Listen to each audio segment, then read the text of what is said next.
We came to a realization at the end of our last video, about 13 or 14 minutes in. I don't want it to get lost because it's important, so I just want to make a quick standalone recap of it.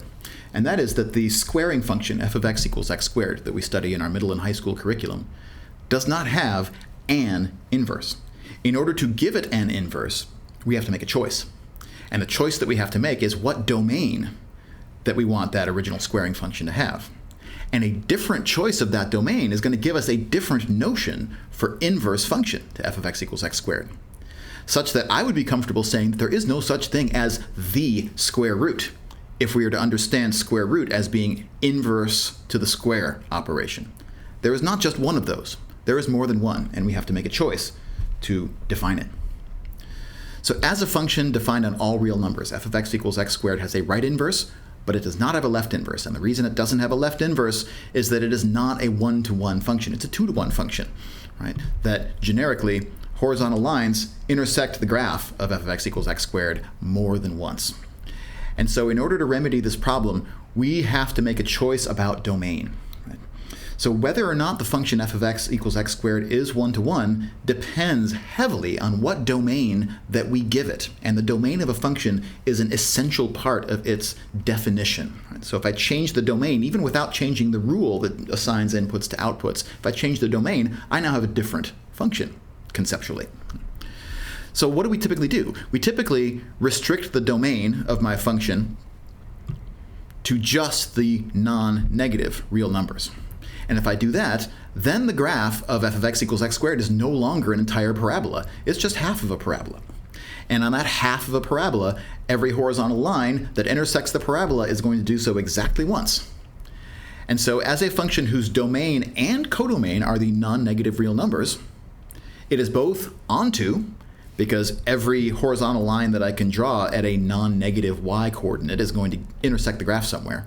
And it's also one-to-one. It's going to intersect the graph exactly once, because now we only have half the parabola.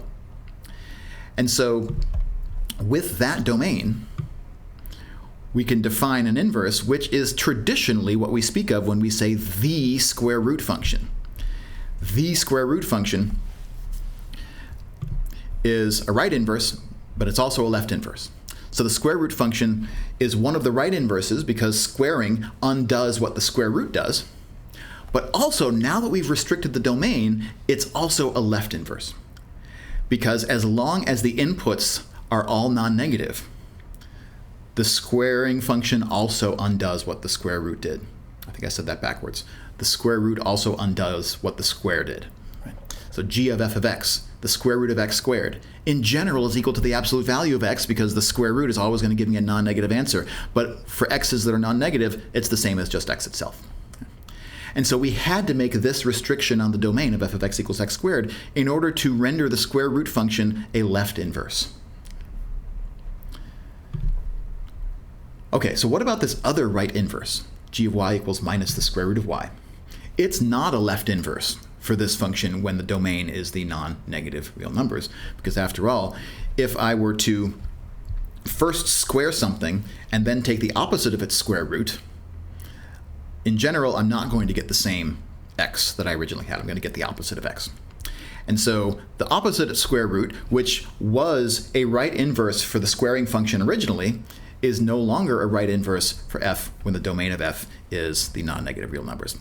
So in fact, there's only one function that is both right inverse and left inverse to f of x equals x squared with the domain of non-negative real numbers, and that is the traditional positive output square root function. And we call that the inverse function. So when we teach in the high school curriculum, this is the only inverse that high school students know for the squaring function. So how in the world could we get other inverses for f of x equals x squared? Well, all we have to do is make a different choice of domain. So what might that look like? Well, again, any choice of domain that's going to render this function invertible needs to render it one-to-one. I need to separate the different places at which a horizontal line could intersect the graph. And so when we did our first restriction, we picked just the right half of the parabola. What if we did the opposite? What if we picked just the left half of the parabola? So that the inputs to my function, the domain of my function, is now non-positive real numbers instead of non-negative real numbers. this new function is still one-to-one, right? Every horizontal line is only going to hit it in one spot. But the inverse now is going to take a positive input, positive y coordinate, and spit out a non-positive output. So the input of 4 is now going to be associated with the output of -2. And so this flips our previous intuitions on their head. The traditional positive output square root function is no longer a left inverse because it's not able to undo what f does. Because the traditional square root is going to spit out a positive answer, but my original f is taking negative inputs now, non-positive inputs. And so the inverse that does still work is the opposite square root.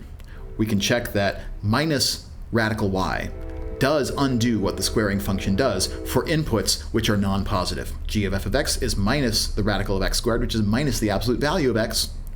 But since all of my x's are non-positive, the absolute value of x is the same as the opposite of x. And so this is the opposite of x, which is equal to x. So this squaring function, f of x equals x squared with domain non-positive real numbers, has inverse function f inverse of y equals minus the square root of y. So we really can speak of the function f of x equals x squared as having more than one inverse function depending on what domain we assign the original. If I assign the original function the domain of my non-negative real numbers, then the traditional positive output square root function is its inverse function.